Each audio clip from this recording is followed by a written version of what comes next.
La question de l'acceptabilité des politiques publiques est un sujet central dans notre démocratie.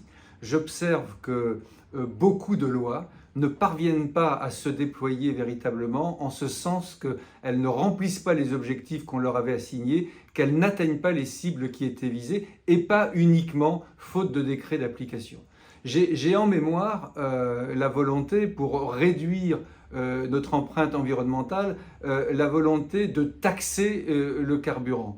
Le résultat est connu, on a eu un grand mouvement de contestation, le fameux mouvement des Gilets jaunes. Qu'est-ce que ça signifie? Ça signifie que si pour bâtir des lois qui puissent être acceptées, il suffisait de faire appel aux expertises les plus pointues, il y a longtemps que ça se saurait. Mais dans une démocratie moderne, ça ne peut pas fonctionner comme ça. Parce que même si nos concitoyens sont de plus en plus nombreux à ne pas se déplacer pour aller voter les dimanches d'élection, y compris parmi les abstentionnistes, ils sont nombreux à vouloir être acteurs des sujets qui les concernent.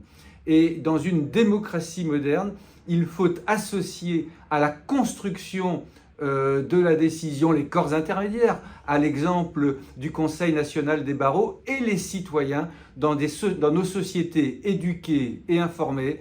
Les citoyens veulent être acteurs des sujets qui les concernent. Naturellement, le dernier mot appartient à celles et ceux qui ont la légitimité de l'élection, mais la qualité du dernier mot dépend beaucoup de la qualité des premiers mots, et les grands sujets ne peuvent plus être délibérés dans les seules enceintes du Parlement.